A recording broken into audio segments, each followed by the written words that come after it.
முதல் வாசகம் எசேக்கியேலாகமம் அதிகாரம் 18 திருவசனங்கள் 21 முதல் 28 வரை.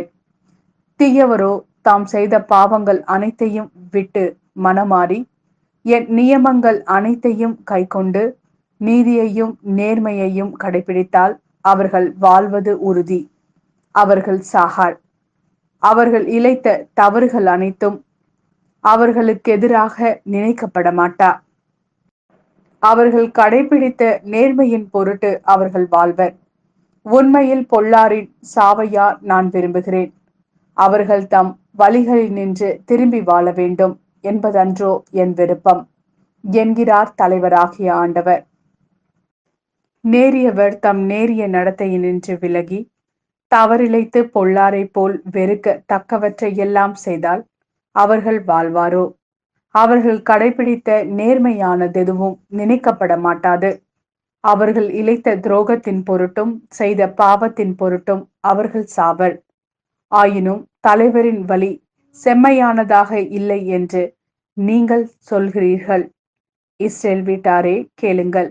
என் வழியா நேர்மையற்றது? உங்கள் வழிகள் அன்றோ நேர்மையற்றவை? நேரியவர் தம் நேரிய நடத்தையினின்று விலகி தவறிழைத்தால் அவர்கள் தாம் இழைத்த தவற்றின் பொருட்டு சாவர். பொல்லார் தாம் செய்த பொல்லாப்பினின்று விலகி நீதியையும் நேர்மையையும் கடைபிடித்தால் தம் உயிரை அவர்கள் காத்து கொள்வர்.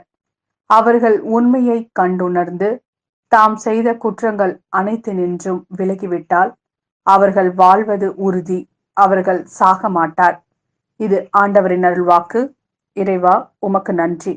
மத்தேயு எழுதிய நற்செய்தி அதிகாரம் 5 திருவசனங்கள் 20 முதல் 26 வரை. கொலை செய்யாதே, கொலை செய்கிறவர் எவரும் தண்டனை தீர்ப்புக்கு ஆளாவர் என்று முற்காலத்தவருக்கு கூறப்பட்டிருப்பதை கேள்விப்பட்டிருக்கிறீர்கள்.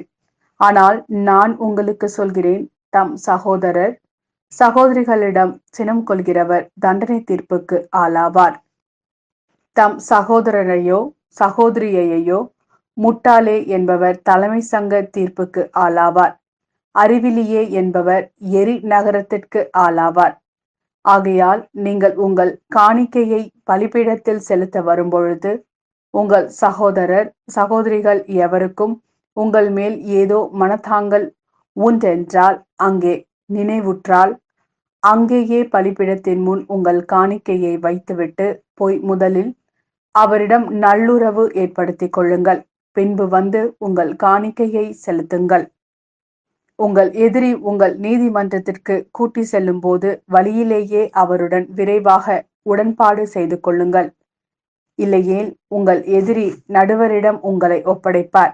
நடுவர் காவலரிடம் ஒப்படைக்க நீங்கள் சிறையில் அடைக்கப்படுவீர்கள். கடைசி காசு வரை திரும்பி செலுத்தாமல் அங்கிருந்து வெளியேற மாட்டீர்கள் என உறுதியாக உங்களுக்கு சொல்கிறேன்.